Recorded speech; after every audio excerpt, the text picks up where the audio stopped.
Andhra Paris తెనాలిలో అధునాతన హంగులతో మీకు స్వాగతం పలుకుతోంది ఈ కన్వెన్షన్. వెడ్డింగ్స్, రిసెప్షన్స్, ఎంగేజ్మెంట్స్, కాన్ఫరెన్స్లు, సెమినార్స్ మరియు అన్ని రకాల ఫంక్షన్లకు అనువైన వేదిక.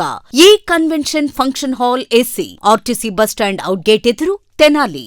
Cell number 7288566666. ప్రజా ఫార్మసీ అనే మందుల షాపు మన గౌరవ మంత్రివర్యులు నాదెండ్ల మనోహర్ గారి చేతుల మీదుగా ఓపెన్ అయిందండి. ఇదిగో ప్రతి సామాన్యుడికి అందుబాటు ధరలో నాణ్యమైన మందులు ఇచ్చేస్తున్నారండి. మరి ఆర్డర్ ప్రకారం ఎలాంటి మందులైనా తెప్పించేస్తున్నారండి. ప్రతిరోజు ఉదయం 7 గంటల నుండి రాత్రి 11 గంటల 30 నిమిషాల వరకు ఎప్పుడు తెరిచే ఉంచేస్తున్నారండి. ఇదిగో అల్లో గాంధీ చౌక్ లేదు, అక్కడ నెహ్రూ రోడ్లోనండి.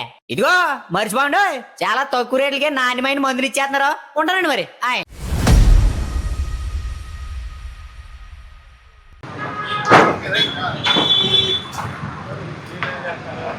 వెనక చూడు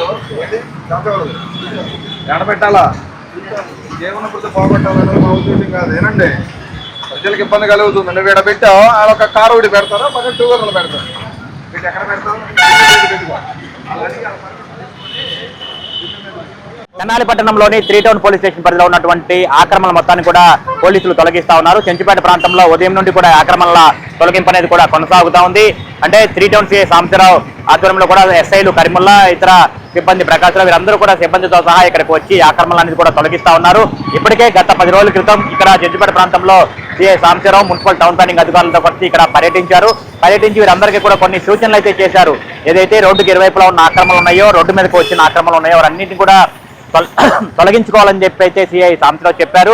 అప్పటికి దాదాపు 10 రోజుల నుంచి 15 రోజుల వరకు కూడా వారికి సమయం ఇచ్చారు. అంటే అయినప్పటికీ కూడా వారు తొలగించకపోవడంతో వీరే స్వయంగా పోలీసులు రంగంలోకి దిగి మున్సిపల్ అధికారులకు ఇంటిమేషన్ ఇచ్చి ఇక్కడ ఆక్రమణలన్నీ కూడా తొలగిస్తా ఉన్నారు. రోడ్డు మీద వరకు ఏదైతే డ్రైన్ ఉంది, ఆ డ్రైన్ కి మించి ముందుకు వచ్చేసి, డ్రైన్ దాటిపోయి ముందుకు వచ్చేసి రోడ్డు మీద భారీ హోర్డింగ్లు పెట్టి భారీగా షాపులో ఉన్నటువంటి మెటీరియల్ మొత్తంగా కూడా రోడ్డు మీదకి పెట్టి వ్యాపారాలు చేస్తున్నారు. వాటన్నింటినీ కూడా తొలగించే ప్రయత్నం చేస్తా ఉన్నారు. వాటిని స్వయంగా పోలీసులే వాటిని ఎత్తి ఆటోలలో వేసి ప్రాంతాలకైతే తరలిస్తా ఉన్న పరిస్థితి కనిపిస్తోంది. మొత్తంగా మీరు దృశ్యాల్లో చూడొచ్చు, కెమెరామెన్ సాయి చిత్రీకరిస్తున్నటువంటి దృశ్యాల్లో చూడొచ్చు. ఆక్రమణలో మొత్తంగా పోలీసు అధికారులు ఇక్కడ కనిపిస్తా ఉన్నారు.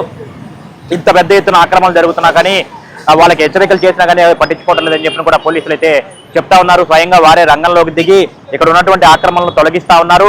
దాదాపుగా ట్రాఫిక్ అంతరాయాలకి కారణమవుతున్నారు. ఇవి కనబడకుండా చాలా ఎఫెక్ట్ గా అనిపిస్తా ఉంది. ట్రాఫిక్ అంతరాయం కలుగుతా ఉంది, రోడ్డు మీద ప్రమాదాలు కూడా జరుగుతున్నాయని చెప్పి కూడా పోలీసులు అయితే చెప్తా ఉన్నారు. అసలు ఆక్రమణలకు సంబంధించి ఎటువంటి చర్యలు చేపడతా ఉన్నారు, ఎందుకు ఈ విధంగా తొలగిస్తా ఉన్నారు అనేది కూడా సిఐ సాంబశివరావు అడిగి ఒకసారి తెలుసుకుందాం.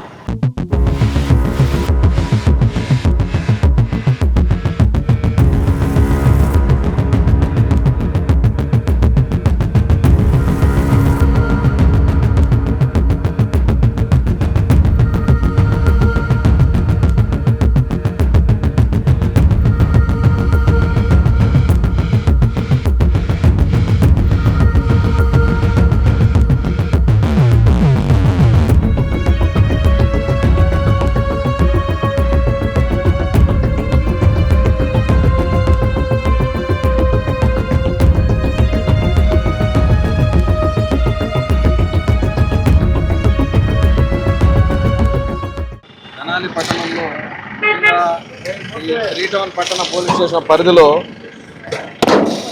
ఆల్రెడీ అంతకుముందు ఎంకరేజ్మెంట్స్ తొలగించబడి ఉన్నాయి. తొలగించబడిన తర్వాత ఈరోజు మీరు చూస్తూ ఉన్నారు, ఎవరికి నచ్చినట్టుగా వాళ్ళు ఇక్కడ ఆక్రమణలు చేసేసుకొని ఇక్కడే కార్ షెడ్లు, ఇక్కడే ఐరన్ వెల్డింగ్ షాపులు, ఇక్కడే బిర్యానీ హోటళ్ళు, బిర్యానీలు కూడా రోడ్ల మీద వండేసుకొని చక్కగా వాళ్ళకి నచ్చినట్టుగా చేస్తూ ఉన్నారు. అటు చూస్తే ఏమో ఫ్రూట్ మార్కెట్ అయిపోయింది, అక్కడ చూస్తే కూరగాయల మార్కెట్ మొత్తం అక్కడ వెలిసింది. చాలా ఇబ్బందులు పడుతూ ఉన్నారు. కాబట్టి ప్రజలు గత వారం రోజులుగా మనం చెప్తా ఉన్నాం, లోకల్ పొలిటికల్ హెడ్తో కూడా మనం చెప్పించాం. తర్వాత రీసెంట్గా ముందు మేడం గారితో కూడా మనం చెప్పించాం, సబ్ కలెక్టర్ మేడం గారితో కూడా చెప్పించాం. అయినప్పటికీ కూడా వీళ్ళలో కనీసం ఇంత కూడా చలనం లేదు. కాబట్టి మున్సిపల్ అథారిటీస్ వారు మేము కలిసి ఈరోజు ఇదిగో చూడండి, ఇంత దారుణంగా ఆక్రమించినటువంటి ఆక్రమణలు మొత్తం తొలగిస్తా ఉన్నాం. వీళ్ళ జీవన భృతి పోగొట్టాలనేది మా ఉద్దేశం కానే కాదు. కాకపోతే ఎవరూ అడగట్లేదు కదా అన్న ఉద్దేశంతో ఈ బ్లాక్ టాప్ రోడ్డు దాకా ఆక్రమించేసుకుంటా ఉన్నారు. వాళ్ళకి నచ్చినట్టు అక్కడే ఫ్లవర్ వాజెస్ కూడా రోడ్డు మీద పెట్టుకున్నారండి. ఇక్కడ మనల్ని ఎవరు అడిగారు అనేటువంటిది ఉద్దేశంగా జరుగుతుంది. కాబట్టి ఒకళ్ళని చూసి ఒకళ్ళు ముందుకు వచ్చేస్తా ఉన్నారు.